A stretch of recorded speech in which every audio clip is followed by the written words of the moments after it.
की खास पेशकश अंदर की खबर। मैं हूं आपके साथ प्रज्ञा। केंद्र ने नीति आयोग का पुनर्गठन कर दिया गया है, जिसमें बिहार के भी 3 मंत्रियों को सदस्य के रूप में चुना गया है, जिसमें जीतन राम मांझी, चिराग पासवान और लल्लन सिंह का नाम शामिल है। ऐसे में अब यह कयास लगाने शुरू हो गए हैं कि बिहार को विशेष राज्य का दर्जा मिल सकता है।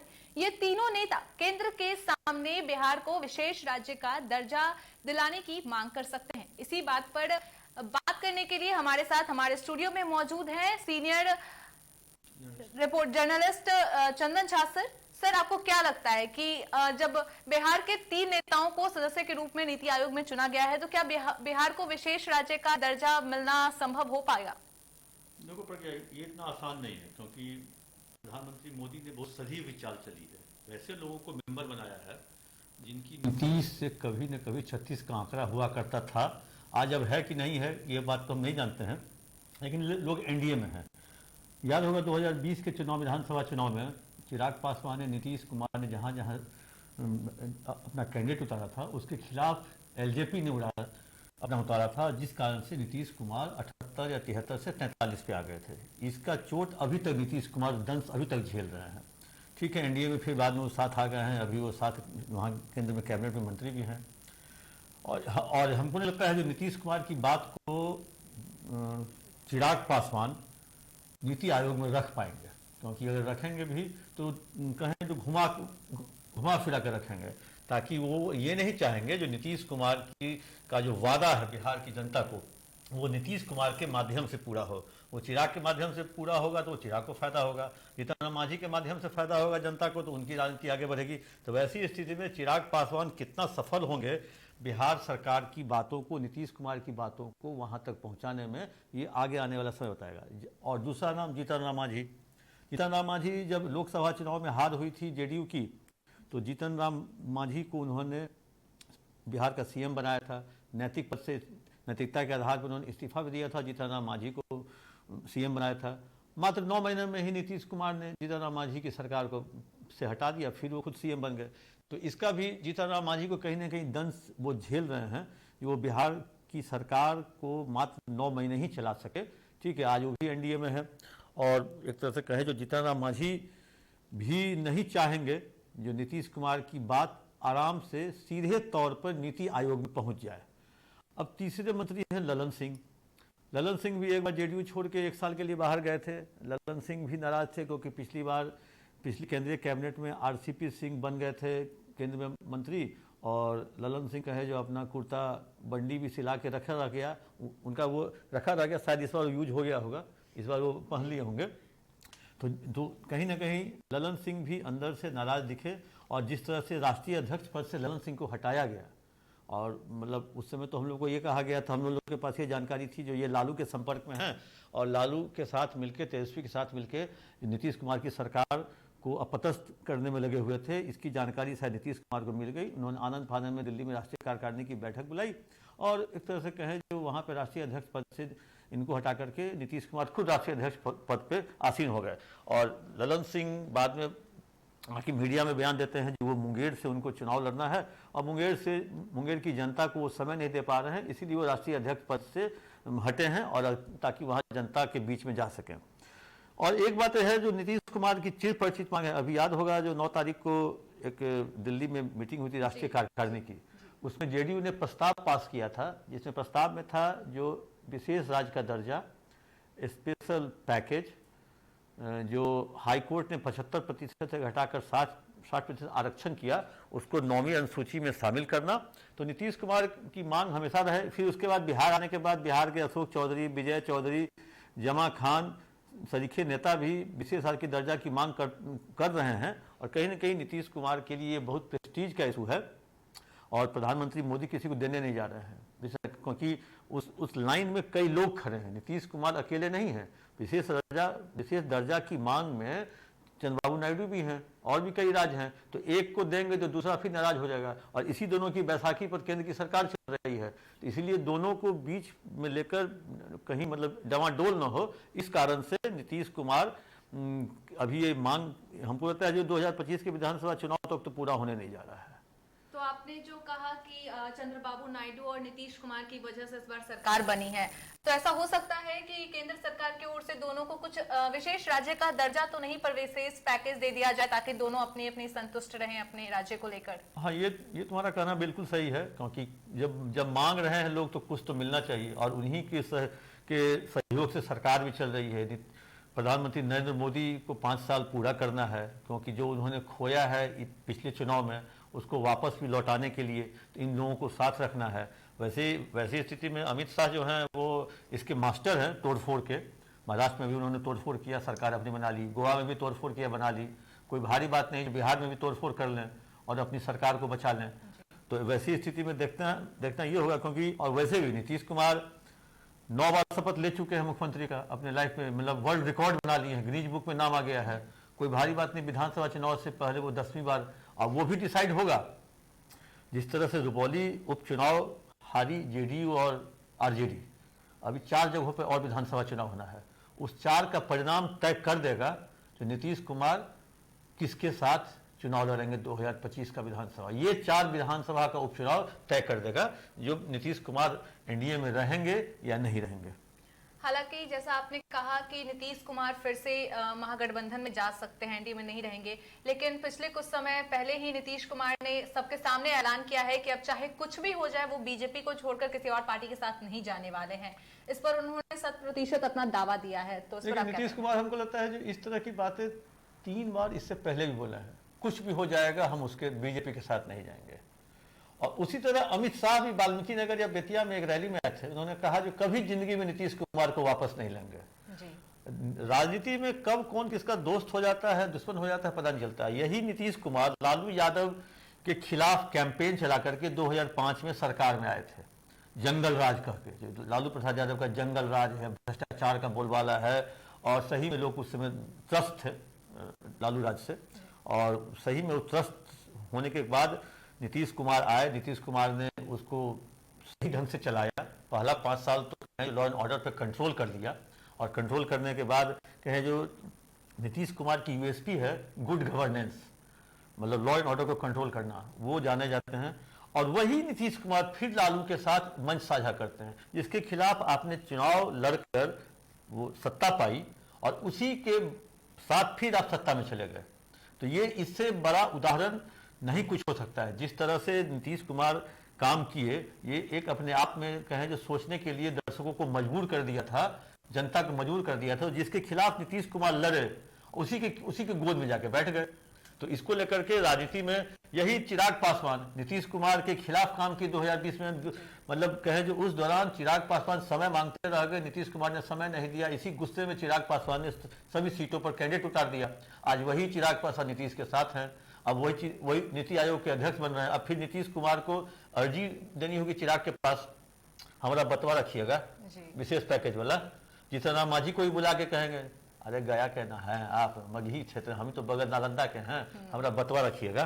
तो वैसी स्थिति में अब नीतीश कुमार फिर अब आगे हम बैक फुट पे, मतलब हो सकता है कहीं ये जो 3 मंत्री हैं ये नीतीश कुमार कहीं खेल न बिगाड़ दें, विशेष राज्य का दर्जा। और अष्टम सूची में तो अभी आने को है नहीं, क्योंकि बीजेपी नहीं चाहेगी जो आरक्षण का जो मुद्दा नीतीश कुमार ने उठाया था, 60 से 75 किया था, उसका श्रेय और क्रेडिट केवल नीतीश कुमार को मिले। वो बीजेपी ने कभी नहीं चाहेगी, वो चाहेगी जो बीजेपी के खाते में वो क्रेडिट जाए। सर, आपने लॉ एंड ऑर्डर की बात कही। आपने कहा कि नीतीश कुमार ने 2005 के बाद इसी मुद्दे, जंगल राज के मुद्दे पर सरकार में आए थे, वो सरकार बनाए थे। लेकिन अभी कल ही मुकेश सहनी के पिता की हत्या कर दी गई है, जिसके बाद विपक्षी दल लगातार नीतीश कुमार पर उंगली उठा रहे हैं, कह रहे हैं कि वो लॉ एंड ऑर्डर अच्छे से नहीं चला रहे। तो क्या आने वाले समय में विपक्षी इस बात का फायदा उठा सकते हैं विधानसभा चुनाव में? विधानसभा चुनाव तो बहुत दूर है अभी, क्योंकि अभी तो जिस तरह से तेजस्वी यादव रोज एक क्राइम बुलेटिन जारी करते हैं, आज उन्होंने 35 घटना का जिक्र किया है अपने ट्वीट में, अपने व्हाट्सएप ग्रुप में, और 35 घटना वो पिछले 4 से 5 दिन में, और सब बड़ी बड़ी घटना है। मतलब ऐसी बात नहीं है जो तेजस्वी यादव का ये क्राइम बुलेटिन है वो फर्जी है, ये गलत है या झूठा है।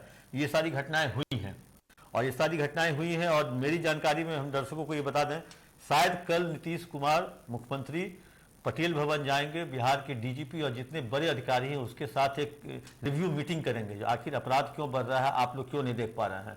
ये एक हम इंफॉर्मेशन दी है आपको, कल मुख्यमंत्री नीतीश कुमार हो सकते हैं क्राइम रिव्यू मीटिंग करें। और हम बात करें नीति आयोग पर, नीति आयोग में देखें एक चीज देखिए, जीतन राम मांझी का नाम तो डाल दिया गया। जीतन राम मांझी अभी बिहार के दौरे पे थे, बिहार के दौरे पे हाजीपुर में उन्होंने पत्रकारों से क्या कहा कि बिहार को विशेष राज्य का दर्जा नहीं मिल सकता। जी, उन्होंने साफ तौर पर ये मना कर दिया है। नीति आयोग ने मना कर दिया है, और उस व्यक्ति को उसके बयान के तीसरे दिन ही नीति आयोग का मेंबर बना दिया गया। तो अब आप समझिए जो प्रधानमंत्री नरेंद्र मोदी ने किस तरह का खेल रचा, षड्यंत्र रचा, जो हम मतलब आपके लोगों को हम रख भी लिए हैं और वैसे लोगों को रखे हैं जो आपकी बात, जो उनके पक्ष में हो ऑलरेडी। हाँ, जो उनके पक्ष में हो। तो वैसी स्थिति में कहें जो नीति आयोग, और आपने सुना भी होगा जो मांझी के बयान के बाद किस तरह विरोध हुआ है। जी, जेडीयू कांग्रेस सभी की तरफ से बोला जा रहा है। जेडीयू ने यहाँ तक कह दिया जो जिस दिन जीतन राम मांझी विधायक थे और विधानसभा के अंदर जब शपथ लिया जा रहा था, मेमोरेंडम पास हो रहा था, उस समय तो साथ दिए, खड़ा होकर साथ दिए। आज केंद्र में मंत्री बन गए तो बदल गए, ऐसे नहीं चलेगा। तो उन्होंने साफ तौर पर, और शायद कांग्रेस का क्या बयान आया है, कांग्रेस की ओर से साफ तौर पर कहा गया है कि नीतीश कुमार को बिहार को विशेष राज्य का दर्जा दिलाने की मांग करनी चाहिए, इन तीनों को पीछे रखते हुए, मतलब उन्हें लगातार मांग करते रहनी चाहिए केंद्र सरकार से। ये तो कांग्रेस का एक ट्रिक है, कांग्रेस का ट्रिक है। जब तक नीतीश कुमार मांग करेंगे, मांग करते करते जब थक जाएंगे, थक के आके आदमी नहीं माथा नोचने लगता है, खिसिया जाता है, तो कहीं नीतीश कुमार खिसियानी बिल्ली खंभा नोचे वाला हाल न हो जाए और कहीं सरकार को गिराने दे, केंद्र सरकार को। वैसी स्थिति में जब तक कोई बैकअप नहीं रहेगा, अब आरजेडी और कांग्रेस, मुकेश सहनी, ये नीतीश कुमार को रोज एक बार टोकेंगे, क्या हुआ विशेष का दर्जा क्यों नहीं मांग रहे हैं, मांगिए, जल्दी मांगिए। रोज बोलेंगे तो कोई चीज को अगर आदमी 50 बार एक साथ बोले तो 51 टाइम्स में वो आदमी वो करने को मजबूर हो जाता है, थोड़ा सा प्रेशराइज महसूस हाँ, करता है। प्रेशराइज महसूस करता है। तो वैसी स्थिति में अब देखना है नीतीश कुमार का आगे का क्या स्टेप होगा, क्योंकि आज जब ये अखबार में खबर छपी, जब ये खबर सामने आई, जो इसको लेकर के जो कहें जो नीति आयोग के सदस्य बने हैं चिराग, जीतन राम मांझी, ललन सिंह, हम लोग उसी समय हमने एक तरह से क्या कहें जो कयास लगा लिया था, जो प्रधानमंत्री नरेंद्र मोदी ने नीतीश कुमार को सेट कर दिया। सर, आपने चर्चा की शुरुआत में ही कहा कि अगर जीतन राम मांझी, चिराग पासवान और ललन सिंह नीतीश कुमार के मांग को नहीं रखते हैं केंद्र के सामने, तो क्या ऐसी संभावना बन सकती है कि एनडीए टूट जाए? हो सकता है, ऐसी संभावना है, कायम है, क्योंकि नीतीश कुमार जिस चीज को लेकर के एनडीए तोड़ेंगे उसका कहीं जो सिंपैथी मिलेगा नीतीश कुमार को अगले चुनाव में। नीतीश कुमार कहेंगे जो आरक्षण नहीं केंद्र ने नौवीं सूची में शामिल किया, इसलिए हम इसका विरोध किए, न स्पेशल स्टेटस मिला न स्पेशल पैकेज मिला। तो इन तीनों मुद्दे पर अगर नीतीश कुमार एनडीए से निकलते हैं, केंद्र सरकार को गिराते हैं, तो 2025 के विधानसभा चुनाव, वैसे हम 2025 हम लगता है गलत कह रहे हैं, नीतीश कुमार की इच्छा है जो समय से पहले चुनाव हो जाए, क्योंकि वो अब उनकी क्यों इच्छा है वो जाने मन की बात, लेकिन अगले 25 हो कि 24 हो छोड़ दो, उसकी बात नहीं करनी है। आगामी विधानसभा चुनाव में नीतीश कुमार इसको लेकर के जनता के बीच में जाएंगे, जो भाई देखो आप लोग बाढ़ से घिर रहे हैं, पूरा आधा बिहार अभी डूबा हुआ है बाढ़ में, बाढ़ राहत चल रहा है, विशेष राज्य का दर्जा रहता तो शायद वो कुछ और ज्यादा बांटते, या स्पेशल पैकेज रहता और ज्यादा बांटते। इस चीज को लेकर के नीतीश कुमार जाएंगे पब्लिक डोमेन में, तो पब्लिक डोमेन में जाएंगे तो इसका फायदा नीतीश कुमार को मिलेगा। लेकिन ये तो अब भविष्य की बात है। लेकिन पहले तो ये है जो नीतीश कुमार के जो ये तीनों सिपाही हैं, ये किस तरह से अपनी बात को रखते हैं। बात को रखने का कई तरीका होता है। अब अगर तुम ही अगर अपने ऑफिस में छुट्टी लोगी तो एक होता है जैसा हमको कल छुट्टी चाहिए, एक होता है सर घर में काम है, मम्मी बोली है जो कल अगर ऑफिस नहीं जाती तो अच्छा हो जाता, तो ये दूसरा तरीका। मतलब कई तरीके से लोग अपनी बात रखते हैं। तो अब देखना है जो ये तीनों सिपाही हैं जो अपनी बात को किस तरह से रखते हैं, वो अब आने वाला समय बताएगा। लेकिन एक चीज तो है जो प्रधानमंत्री नरेंद्र मोदी ने नीति आयोग में ये 3 चेहरे देकर के एक तरह से सेट कर दिया है। कहने को तो हमने अपने आदमी को, आपके आदमी को रखा, अब आप जानिए आपका आदमी बात कैसे पहुंचाता है। और उस तीनों को वहां से इंस्ट्रक्शन है जो मुंह नहीं खोलनी है।